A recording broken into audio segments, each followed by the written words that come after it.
Okay, so up to when AI animation channels get exposed. Up to square two, huh? We've watched like the few videos of Fox Akimbo, the one that covers Cyan Animate. Yeah. We're back to this, huh? Viewer discretion is advised, chat. An entire niche of YouTube content is about to be overtaken by AI, and we don't have long to stop it. A year ago, almost to the day, a YouTuber known as Blooms made a video exposing a South Park analysis channel known as Sarah Cartman for being powered by AI. Sarah Cartman released a video attempting to debunk the allegations, but in the end only proved them to be true, and shortly after ceased uploading for 6 months due to the controversy. The channel has since returned to uploading to a vastly decreased viewership. Now, to anyone who followed this situation, I can't be the only one who felt as though this ended a little bit anticlimactically. At the time, it seemed as though the people behind Sarah Cartman just faded into the background. I mean, it felt like that one aura-farming black kid from Harry Potter. That's right. Black can be anywhere. It's like trying to catch smoke. Like trying to catch smoke with your bare hands. Well, over the past week, I've done a Okay, I didn't know Harry Potter can be a bit racist, little bit of digging, and what I found rocked me to my core. I have suspicion to believe that I've uncovered one of the largest AI rabbit holes in YouTube history. But before we get into the meat of this, once this video starts, I don't want to have to pump the brakes, so I'm just going to get this out of the way. If at any point you find yourself enjoying this, and you haven't already, please don't forget to like this video and subscribe to the channel. Also, don't forget to be vocal and speak your mind down in the comment section below. With that out of the way, one last thing. Please let me clarify that much of this video is just speculation. I have reason to believe the things I do. I'm going to present you guys with a series of arguments and theories, but with the elusive nature of AI, it's tough to pinpoint exactly what is and isn't these days. But as you'll soon see, there is some shady stuff going on. I wouldn't be putting my reputation on the line if I thought that these channels were completely squeaky clean. Let's say that much. So with that said, let's begin. Down the rabbit hole. So the niche in question is the animation analysis genre of content. These channels often discuss famous, long-running animated shows such as Simpsons, South Park, and Family Guy. And the first and main channel that I want to discuss today is this one, Flynn Theory. This channel has been active for a little more than a year, and since its inception has been experiencing a meteoric rise to prominence. However, not all is as it appears, and having looked into it, I now think that there's something very off about this seemingly innocuous channel. The first thing that really made me raise my eyebrows was that the channel had a very interesting thumbnail format, grayed out background with the character in the foreground in colour. Where had I seen that before? Oh, yes, of course. Take a look at the channel called Sarah Cartman. Now, Sarah Cartman made South Park explanation and analysis videos before he was called out by Blooms a short while back for being an AI content farm. My question to you is, do you think that it's a coincidence that both of these channels create content concerning popular animated shows like Simpsons and South Park and have thumbnails that are nearly identical to each other? And for me personally, I feel as though these two thumbnails are too similar to not say that one is inspired by another. Keep in mind that if Flynn Theory is a human creator, then why on earth would he want to be even remotely associated with Sarah Cartman? Maybe there's some other big animated analysis YouTube channel that uses this thumbnail format that I don't know about, and turns out Flynn Theory's just plagiarizing them, but I don't think so. Another thing I noticed that sparked my interest was that Flynn Theory's channel, in my opinion, is a little bit too clean. And what do I mean by that? Well, as it turns out, Flynn Theory has no external social media pages attached to his YouTube. There's no Twitter, there's no Instagram, there's no Discord, there's no way of contacting him outside of his email. Now, it's not all of them, but most content creators seem to have external social media pages attached to their YouTube, extra places where you can follow them. It makes complete sense. If you're trying to grow an audience, why not try to grow it on several different platforms? I personally have an Instagram and Yeah, I just started publish videos on Twitter, Instagram, and TikTok, and Facebook. at the same time as YouTube, so I can get like the lack of attention. You know? To Twitter, which you guys should definitely follow. And it's the kind of place where you guys can reach out to me, I can answer DMs, I can put up stories that you guys can react to. YouTube is YouTube. Most creators are trying to sell themselves, and a great, easy way to do that is on Instagram or Twitter, where things can be a little bit less official. And then comes a video I found made by a channel called Slush, who, wouldn't you know, does have external social media pages linked. Upon doing a little bit I'm doing good, Hunter. of digging into Flynn Theory, I found this video, and ladies and gents, it changed my perspective entirely. So let's give it a look. See, that Simpsons video, and every single video on all of these channels is a little bit different from your typical adult cartoon YouTube channel. For starters, they're identical. And I don't just mean that they have identical thumbnails, I mean they literally have identical videos, like right down to the narration style and the way they're edited. These are the times Homer Simpson definitely deserved to go to jail. Starting with the episode Homer versus Lisa and... Okay, now look at this. These are 10 episodes where Peter Griffin deserved to go to jail. But I don't think that even Slush knew how deep this rabbit hole truly goes. Take a look at this next video, made by a different creator, titled Every Time Chris Griffin Deserved to Go to Jail. Yo, it's just the same term in like almost every fucking video. That doesn't make any sense, bro. This is every time Chris Griffin deserved to go to jail on Family Guy. It's the exact same thing once again. Character pops up from below in front Yeah, I said it. Yeah, I said that. of a white background with text on screen, and a jail cell closes on them. And what about this one from Calm Cass? These are the 10 times Meg Griffin deserved to go to jail. I mean, guys, this is an absolute joke. Either there is some sort of intense, mass-scale plagiarism going on that none of these channels that have been stolen from are caring to address, or maybe, just maybe, something a little bit more nefarious is going on.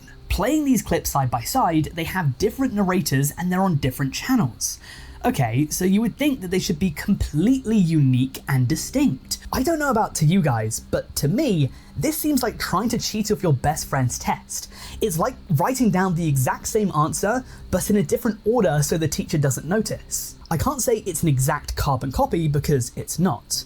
But AI does have variance. If you have two people ask it the exact same question, it will give them different but similar responses. So let's now discuss the channel that posted the other video, known as Sweaty Clam. This channel also very curiously has no Instagram, no Twitter, and no external social media pages attached. Its first videos were uploaded in July 2024, which would... Oh, it was like, you know, a week before I got betrayed and then got exposed for no reason at all over my mistakes. have been after the big AI boom, and when it comes to this channel's first video, I want you to take a close look at this. These are 5 episodes which prove Lois Griffin is the worst mom of all time. The 5th worst is an episode called Peter Assment. The title alone should be enough to warn you about the subject matter that's going to be discussed, but just to be safe, I'm giving you a trigger warning for Lois's complete inability to understand harassment. Now, I understand why people... It's a good thing I think, like, Family Guy is boring now. Their jokes are boring, they're mid. Yeah. Kinda cringe. People watching this might be curious about why I'm suspicious of this. And let me tell you, if anyone who's watching this has started a YouTube channel before, and you've done it for several years, at least like 2+, you will look back on your first few videos and cringe, because they will not be good. And to prove it, I'm going to embarrass myself in front of the entire internet. I'm going to show you a snippet from my first video. Now, this was made about 5 years ago. I do cringe when I see it, but I have to prove my point. Let's roll the clip.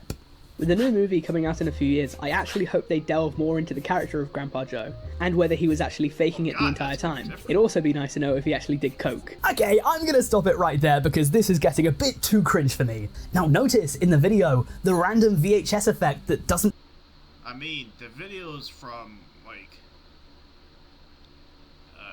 10-year-olds or 4th graders, and yeah, it's kinda cringe. You know, like the one video, with the video like, Sprite, Fanta Daddy. Yeah, actually provide anything. The tired, monotonous, unenthusiastic voice compared to this one, the microphone quality, the echo, editing and recording and audio quality are all things I had to work on over the years. But now let's compare it to Sweaty Clam's first video.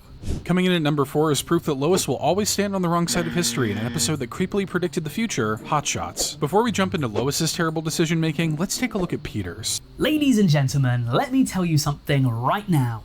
This is too good to be a first video. The audio is pristine, the editing is coming at you a mile a minute. The people behind this either have great experience making content already and are hiring a voice actor, or this video was generated by AI. Now I anticipate that the answer is actually the former, considering that in the description it actually credits a writer and a voice actor, and a quick Google search will tell you that these people do appear to be real. But let me ask you this. How does someone who just started a YouTube channel have the funds to hire at least 2 workers right out of the gates? Don't get me wrong, it's not impossible, but for the vast majority of channels, especially the ones that are just starting out, this isn't how it goes. I think that whoever owns this channel has some previous YouTube experience. And what makes this even more suspicious is that on YouTube, you don't get paid immediately. Whoever owns this channel, in theory— Well, you can get paid monthly if you reached your own goal on YouTube, like 1,000 subscribers, 10 million shorts views, and 4,000 video views.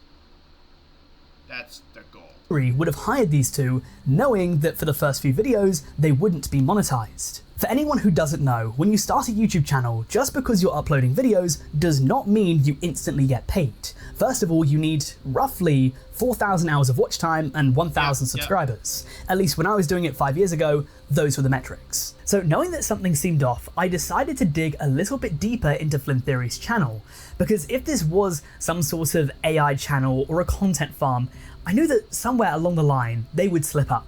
And all I had to do was take the hyperlink from his channel and put it into the Wayback Machine to be quite confident that I was right. The channel's icon didn't start off as The Simpsons version of some guy. Now, I can't confirm for a fact if this icon is AI generated, but it damn well sure looks like it to me. And if it was commissioned by an artist, if he paid money for it, I question why he would change it so quickly. The original was there in August, but the remake was changed by November. I suspect that this was an AI-generated profile picture, and while this doesn't prove that the channel is an AI content farm, it does raise more suspicion. So if you guys are keeping score at home, what we have here is a channel that very likely used an AI profile picture that creates content in the animation, explanation, and analysis niche, which— Okay, that was so lazy. The only thing I use AI is to change my profile pictures that I used to before this channel was a company now, which is known to have housed AI content farms in the past. Its videos are eerily similar to other videos in this niche, which are also suspected to be part of content farms. Its thumbnail style is ripped from a channel that was exposed to be run by AI. It has no evidence that anyone is actually behind the channel because it has no Twitter, Instagram, IMDb page, or anything linked. And just like with Sweaty Clam, I'd argue that Flynn Theory's videos were too good initially out of the gate. I'm sure we're all aware that The Simpsons has had some weird plots over the years. But have you ever stopped and thought that maybe the majority of The Simpsons history has all taken place inside Homer's head? There are so many coincidences here, but we're only getting started, because what I found next raised my suspicion even more. Sarah Cartman, which was confirmed as an AI channel, uploaded its first video on the 13th of August 2024. Sweaty Clam, which I suspect may be a part of a content farm at best, uploaded its first video on the 17th of July 2024, less than a month before Sarah Cartman. And Flynn Theory, which I definitely suspect of being an AI channel, uploaded its first video on the 8th of July 2024. So you're telling me that all of these suspicious channels, one of which is confirmed to be AI, all coincidentally began uploading within 5 weeks of each other? I don't buy it. I feel like Markiplier right now when he was talking about the honey situation. I can't prove it, I feel like I'm going insane just thinking about it, but something seems off. But there's some shady shit going on. I can't put my finger upon it. And the more I looked, the more suspicious channels I was finding, and the crazier I was going. This is Alex Griffin, another channel dedicated to Family Guy analysis, and its first video was uploaded on the 10th of October 2024. I keep hearing these again. What? Once again, its first video was extremely well put together. This is every time Brian Griffin was a full-on psycho in Family Guy. So I kept digging, and I kept digging, and I kept digging, until I noticed something else about dates that really tipped me off. One other extremely common, but also extremely suspicious link that almost all of these channels share is that they're all old as shit. Sarah Cartman's channel, which we know for a fact was AI, was made in 2013, but the channel didn't begin uploading for 11 years. Sweaty Clam's channel was made in 2007. They didn't upload for 17 years. Flynn Theory's channel was founded in 2015. He didn't start uploading for 9 years. Alex Griffin's channel was made in 2007 as well, meaning that he too didn't upload for 17 years. But it doesn't even stop there. Good Tips Every Day, another Family Guy channel that uses the white background thumbnail, has no external social media pages, and was made in 2023. First video, August 2024. Calm Cass, AI generated profile picture, no external social media. Date joined, December 2005. No video for 19 long years. First video was uploaded in September 2024. This one is also basically confirmed to be a content farm, considering that its email is passivechannelspt@gmail.com. Now, I think that one of the best ways that we can determine whether a channel is or isn't an AI content farm is by looking at exposed AI content farms and seeing if there are any common threads and details that match. So let me introduce you to Rupert. This channel has 5 subscribers and 2 videos. Let's take a look at its content. Family Guy doesn't shy away from disturbing themes in the slightest. I mean, they've literally made a million incest jokes at this point. Wait. I think that we can all agree that this is AI, right? Well, just like with the other channels I'm suspicious of, it has no external social media, which I guess does make sense because they only have 5 subscribers, but then they have the exact same thumbnail format. The channel was created in 2006, so no videos for 18 years, and then all of a sudden, in September 2024, it decides to start uploading content. What? Okay then, what about some of the suspicious channels mentioned in Bloom's original video? Well, they too seem to all fit the bill. Soma Himpson, which was possibly the Sarah Cartman guys back again. No external social media. Channel made in 2008. First video, October 2024. Bob Perch, who does SpongeBob rundowns. No external social media. Same thumbnail format. Channel made in 2012. First video, late October 2024. Greta Piffin, same deal, same thumbnail format. No external social media. Founded in 2007, no upload until October 2024. Cuttle Theory, started in 2006. No upload until late September 2024. Simpson Spotlight broke them all. These guys were pretty that lazy back then? Jesus.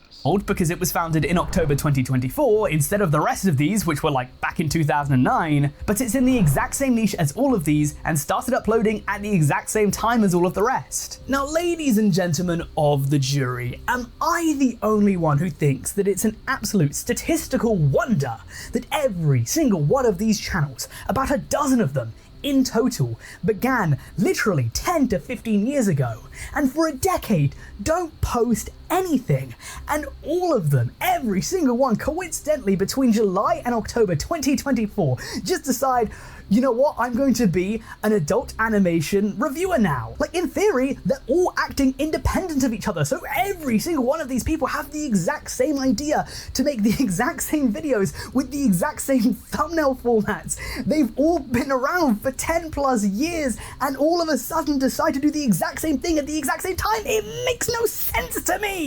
I need a moment, guys. I feel like Truman in The Truman Show. I feel like Leonardo DiCaprio at the end of Shutter Island, because it's like the world is telling me that I'm the crazy one here. Something is with these channels. Now, if you want my theory on why this is a common pattern, why AI content farms are 10 to 15, sometimes even 20 years old, I think I have a pretty good one. Remember back to earlier when I was talking about monetization on YouTube? You have to have at least 4,000 hours of watch time and 1,000 subscribers to make any money whatsoever. Well, if you were to buy an old channel, one that already had 1,000 subscribers and was already monetized, you could instantly start making money off your content. I think that the people that own these channels these days are not the original owners. The original owners had the channels, they might have had a few thousand subscribers, enough to get monetized, but not enough to make any real money off of it, and then years later decided to sell them to the people that now own them. A channel like Sweaty Clam, if it is a content farm, would instantly be able to make money back on its videos because the channel is already monetized by the time they had it. They wouldn't have to build it up, and therefore they could pay writers and voice actors from day one. So you at home might be questioning, who even cares? What are the consequences of this? Well, let's find out. The consequences, here we go. So you might be asking to yourself, why does this even matter? Look, I'm not going to sit down here and say that AI equals bad, because at least in my opinion, it's more complex than that. Different creators use AI in different amounts. Some of them stay away from it altogether, which is very admirable, and some of them use it for literally everything on the job. And then you have the people in between that might use it to generate ideas, to tidy up scripts, to enhance audio, to fix little things in thumbnails. There are so many varying levels of uses that it's very tough to draw a line in the sand somewhere and say, this is okay, but this isn't. I want to clarify that I'm not, nor have I ever been someone that is completely opposed to AI. I think that it can be a useful tool, but I don't think that you should be reliant on it. I don't believe in channel automation, and I don't think it's fair for people that do put love and effort into their content. I also think that if a channel generates its profile picture, its thumbnails, its description, its voice actor, its editing, if it is heavily reliant on AI, but it doesn't disclose it to its audience, I don't think it's fair for the viewer. I believe that viewers should have the informed decision about what they're watching and whether or not it's part of a content farm or if it's heavily reliant on AI. But for some curious reason, content farms and AI channels, very often they don't like to disclose that they're content farms or AI. I wonder why this is. I think it's because they know that if people knew what they were up to, they wouldn't watch, and therefore they omit the information.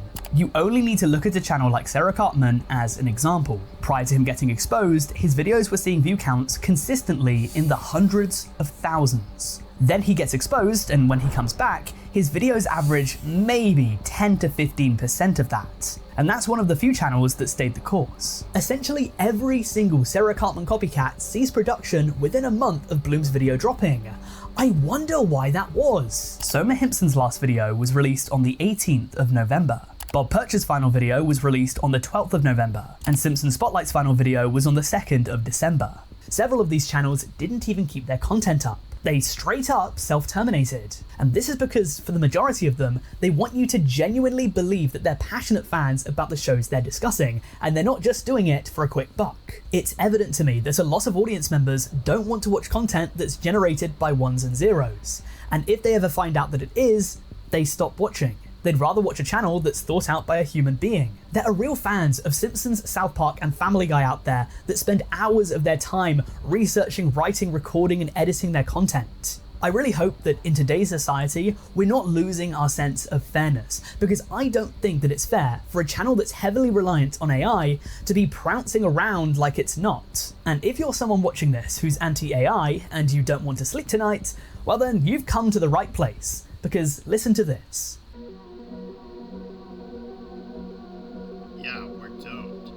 I thought that it made sense for me to reach out to Blooms if I wanted to discover the true scale of what we're dealing with here.